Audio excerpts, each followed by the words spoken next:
Every year on March 16th, Latvia marks the Remembrance Day of the Latvian SS Legion. Thousands of people take part in the procession, believing that honoring the memory of their grandfathers and great-grandfathers, who fought against the Red Army and slaughtered the population, is normal. For what purpose do the Latvian authorities adhere to the idea of glorifying Nazism? Why is it disadvantageous for the EU to condemn its rehabilitation? And how can Russia respond to the propaganda? You know, we do not choose our ancestors. We are the continuators of their lineage. Life turns out differently for everyone. Well, indeed, everyone commemorates them in their own way, in their own tradition, as best as they know how, as they were taught. This is a natural manifestation of humanity, a good manifestation of the human essence. It is a different matter when the glorification and placing of anti-heroes on a pedestal begins. Instead of remembering them quietly in a family setting, or within the framework of some religious rite, or simply as a kind of, well, sort of, a tragic assessment, to put it mildly,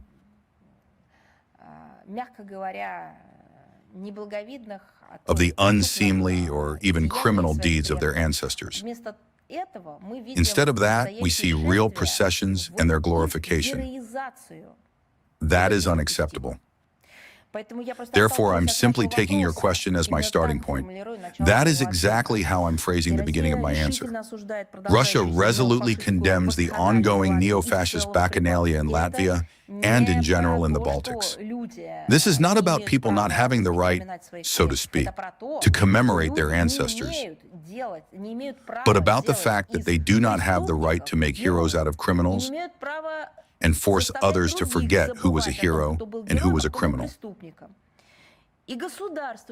States do not have the right to encourage this heroization of neo-Nazis, Nazis, fascists, and collaborators, and so on. The spiritual space of the victory in the Great Patriotic War remains one of the strongest and most hated irritants for nationalist forces and, simultaneously, the main target for the attacks of their propaganda machine. The rehabilitation of Nazism has turned into a true ideological foundation for the ruling elite of the Baltics. At the same time, crimes against humanity committed by the Nazis and their accomplices during the years of the Great Patriotic War are being justified.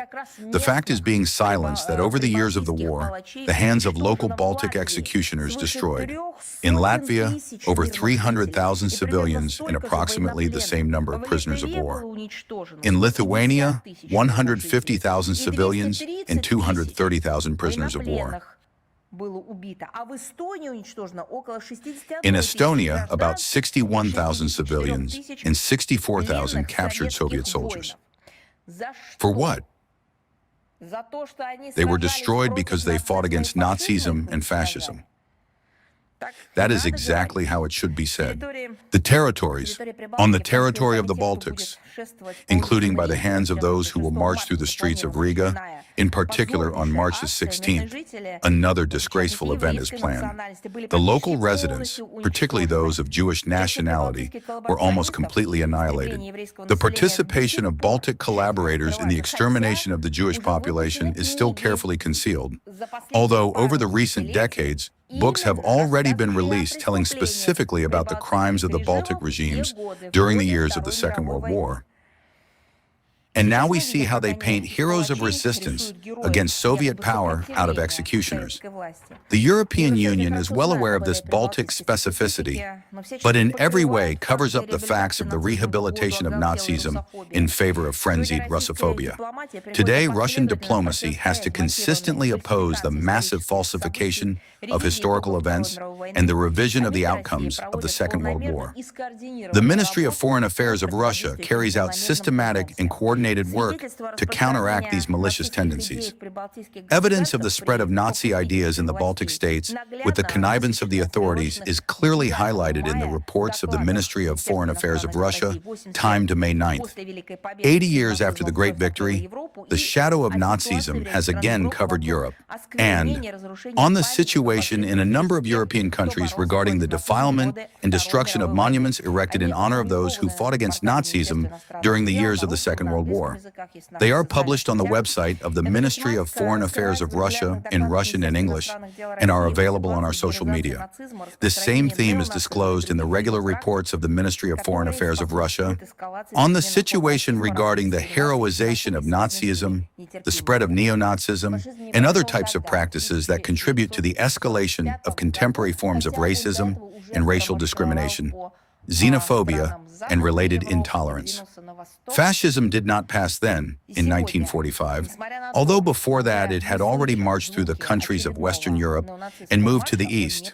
And today, despite the fact that we hear the sounds of another neo-Nazi march, it will not pass. We are doing everything for this.